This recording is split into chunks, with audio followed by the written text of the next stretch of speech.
কোটার বিরুদ্ধে আন্দোলনের ইতি হয় রাষ্ট্র সংস্কারের আকাঙ্ক্ষায়, কিন্তু গতানুগতিক রাজনৈতিক সংস্কৃতিতে প্রত্যাশার অনেকটাই ফিকে হয়ে আসছে, এমনটাই মূল্যায়ন নির্দলীয় জুলাই যোদ্ধাদের। অভ্যুত্থান পরবর্তী 2 বছরের ঘটনা প্রবাহে বিশ্লেষকরা বলছেন, আমূল পরিবর্তনের জন্য এই সময়টা যথেষ্ট নয়। তবে জুলাই পরবর্তী রাজনৈতিক বোধোদয়ের যে আশা ছিল, তার প্রভাব নেই রাজনৈতিক দলগুলোর মাঝে। নাফিসের ঝুলে থাকা শরীরের এই ছবি এখনও জ্বলজ্বলে। কলেজ পড়ুয়া তরুণের রক্তের দাগ কোটি হৃদয়ে আজও অমলিন। 2 বছর পার হয়েছে, নাফিসের পড়ার টেবিল তেমনই আছে। সাজানো পাঠ্য বইয়ের সাথে পড়ে আছে গল্পের বই, স্কুলের সাফল্যমণ্ডিত স্বীকৃতি। নাফিস আমাকে বলতো যে, আম্মু, দেশ পরিবর্তন করতে হলে কাউকে না কাউকে স্যাক্রিফাইস করতে হবে। ছেলে না থাকার জমে থাকা কষ্ট জল হয়ে ঝরে কেবল মায়ের চোখ থেকে। ছাত্র জনতার উপর গুলির বিরুদ্ধে ঢাল হয়ে দাঁড়াতে চেয়েছিল নাফিস। আশা করেছিল বিজয়ের পর পরিবর্তন হবে রাষ্ট্র কাঠামোর। কারে ফাঁসি দিছে যে দেশে নেই, যারা দেশে আছে কি দিল 3 বছর 5 বছর।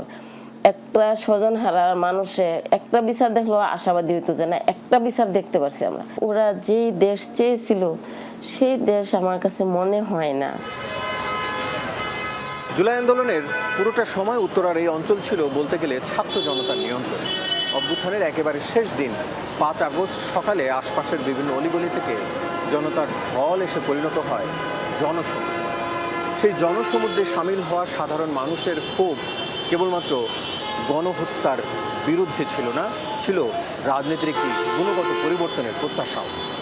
গেল 2 বছরে কতটা পূরণ হলো সেই প্রত্যাশা? রক্ত দিছে, রক্ত কি দলের জন্য দিছে, দেশের জন্য দিছে?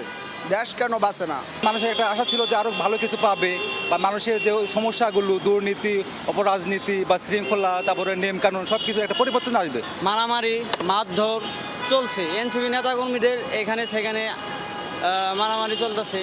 24-এর গণ আন্দোলনে অংশ নেয়া কলেজ পড়ুয়ারা এখন বিশ্ববিদ্যালয়। এত রক্তের পরও দুর্নীতির শিকল টানতে না পারা, আমলাতান্ত্রিক শাসনে আটকে থাকা গণ অধিকার কিংবা বিচারালয়ের নামমাত্র স্বাধীনতা পীড়া দেয় তাদের। তবু দম বন্ধ অবস্থা থেকে মুক্তির স্বাদ নিয়ে আশাবাদী কেউ কেউ। আমরা অতটা স্যাটিসফাইড না, পুরনো স্ট্রাকচারেই চলে যাচ্ছে সরকার ব্যবস্থা বা দেশের রাজনীতি সবকিছু। আসলে তাদের সেই উদ্দেশ্যটা আমাদের সামগ্রিক জীবনের সাথে যাচ্ছে কি না। কোনো জিনিস একবারে 2 বছরের মধ্যে আসলে পুরোটা রিফর্ম পসিবল না।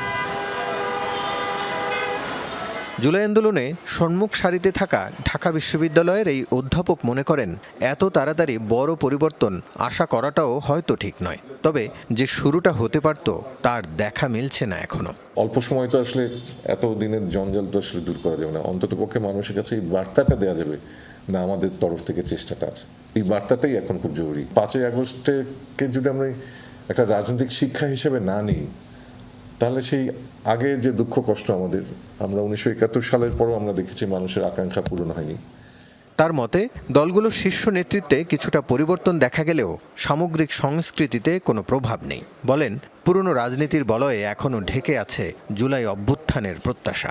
হুমকি ধামকি যে রাজনৈতিক সংস্কৃতি যেটা আমরা আগের সময় দেখেছি, সেই পরিবর্তনগুলোই তো আমরা আসলে আশা করছিলাম। কিন্তু মুশকিলটা হচ্ছে যে আমাদের মগজের পরিবর্তন ওই অর্থে হয়নি যেই অর্থে আসলে আমরা আশা করেছিলাম কিংবা যে আকাঙ্ক্ষাটা তৈরি হয়েছিল।